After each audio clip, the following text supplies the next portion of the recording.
Aviso rápido antes de começar. A história de Ed Gein envolve atos muito perturbadores, roubo de cadáveres, mutilações e homicídios. Vou contar tudo o que se sabe. Então fique aqui e veja o vídeo todo e se inscreva no canal para mais vídeos. Edward Theodore Ed Gein nasceu em 27 de agosto de 1906 em La Crosse County, Wisconsin, e morreu em 26 de julho de 1984. Internado no Mendota Mental Health Institute, em Madison, morte por insuficiência respiratória secundária a câncer de pulmão. Ele ficou mundialmente famoso em 1957, quando a polícia descobriu no seu rancho restos humanos e objetos feitos a partir desses restos. Pais e casa, filho mais novo de George Gein, pai, alcoólatra e trabalhador braçal, e Augusta Gein, mãe profundamente religiosa, autoritária e moralista. Augusta criava os filhos num ambiente extremamente conservador e punitivo, repetindo sermões sobre pecado, promiscuidade e punição divina. Ed cresceu isolado e obteve pouca socialização fora do lar. Relação com a mãe. Ed idolatrava Augusta. A relação simbiótica com ela e o desprezo dela por mulheres em geral é apontada por biógrafos como um fator central, que mais tarde moldaria suas fantasias e ações macabras. O que aconteceu? Em maio de 1944, ocorreu um incêndio em áreas de charco-pradaria na propriedade. Henry, irmão mais velho, foi dado como desaparecido até ser encontrado, morto.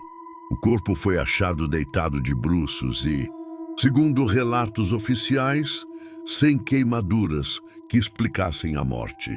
O laudo oficial registrou asfixia, insuficiência como causa formal. Havia também relatos que mencionam hematomas na cabeça de Henry.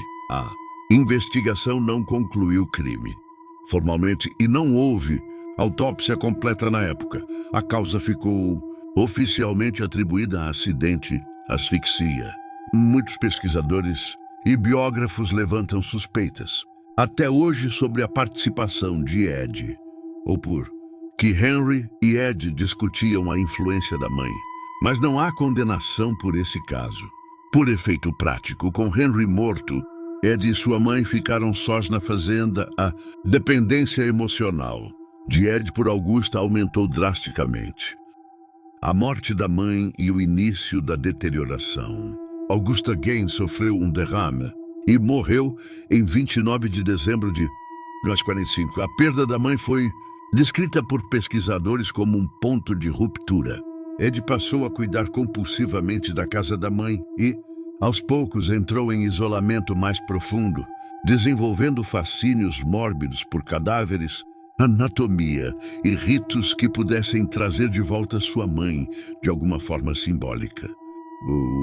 5. As exumações e a escalada, como começou a profanação de túmulos. Depois da morte de Augusta, Ed começou a visitar cemitérios à noite.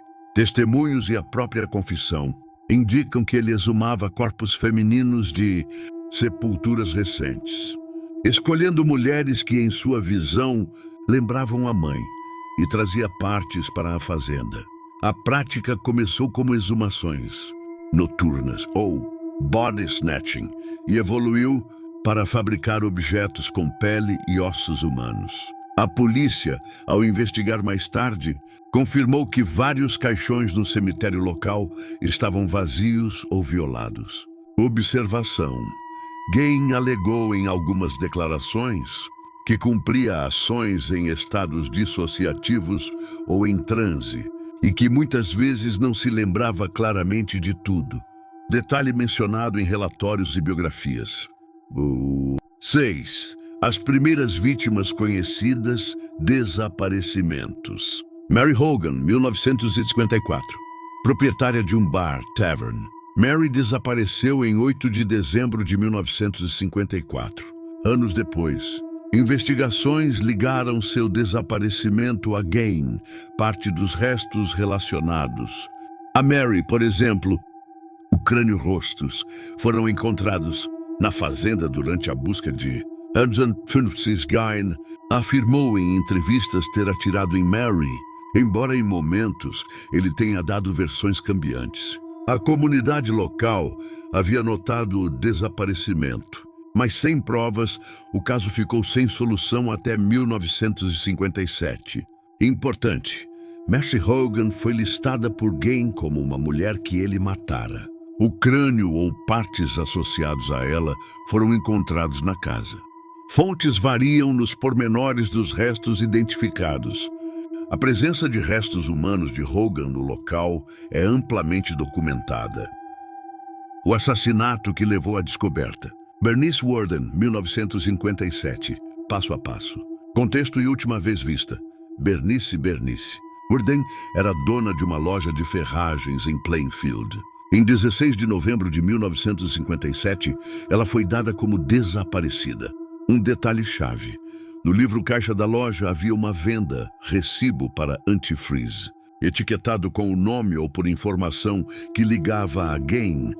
Aparentemente, Gain visitara a loja na véspera para comprar um galão de anticongelante e foi observado por vizinhos. Essa compra aparece como a última interação registrada. Descoberta e ligação com Gain.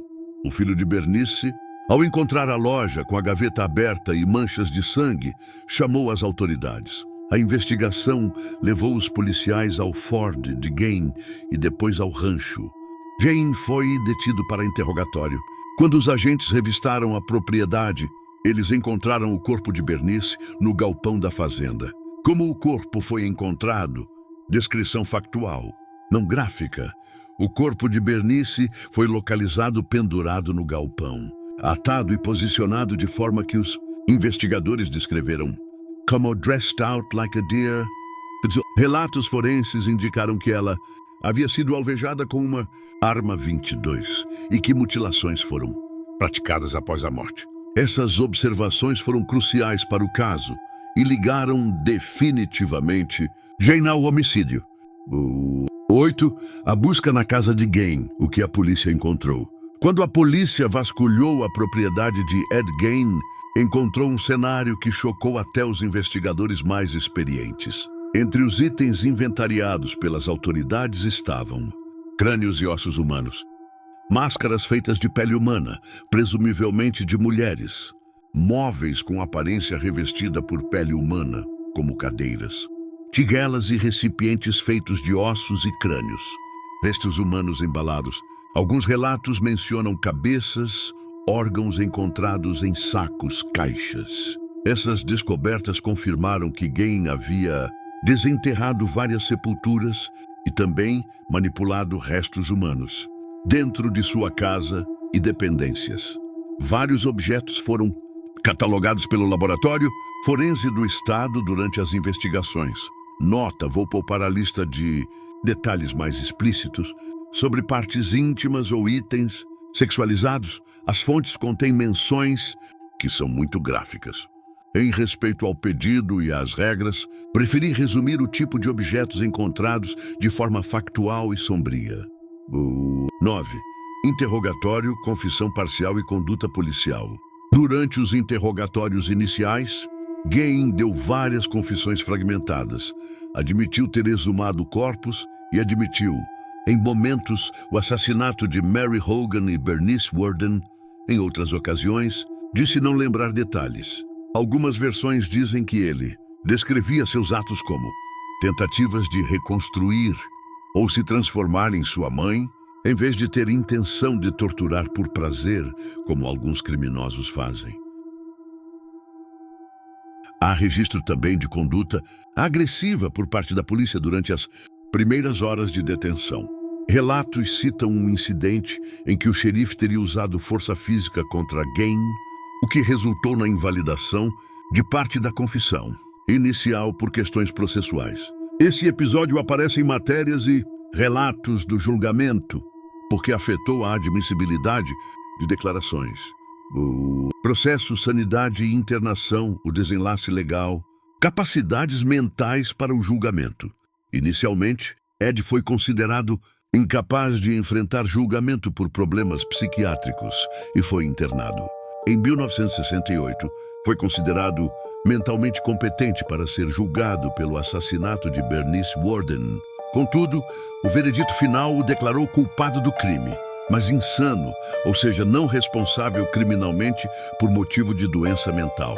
Em consequência, foi internado em instituições psiquiátricas estatais, permanecendo internado pelo resto da vida, onde ficou.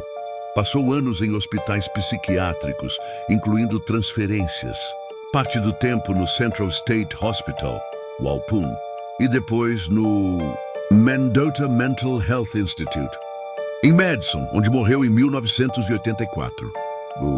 Como Ed Gein morreu e o que aconteceu depois? Morte.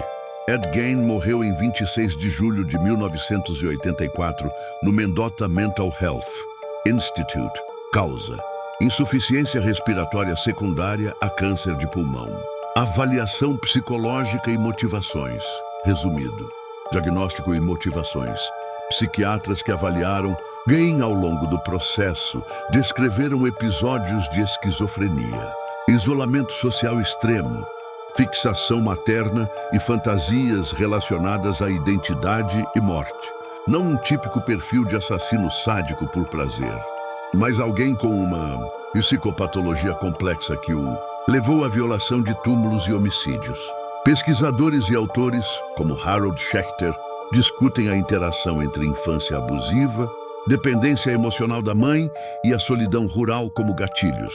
Sepultamento e destino do rancho. Gein foi sepultado no Plainfield Cemetery, entre sua família, em um túmulo que passou a ser alvo de saques e vandalismo.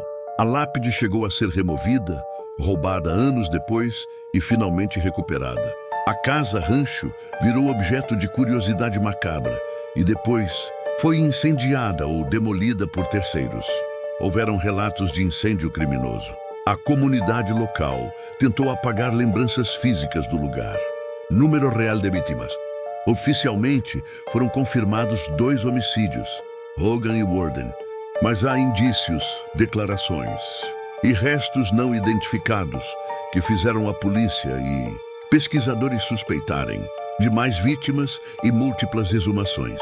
O número exato e a extensão completa dos atos nunca foram totalmente esclarecidos. A morte do irmão Henry permanece envolta em dúvidas. Autópsia limitada, laudo de asfixia e insuficiência, sinais de trauma relatados por fontes.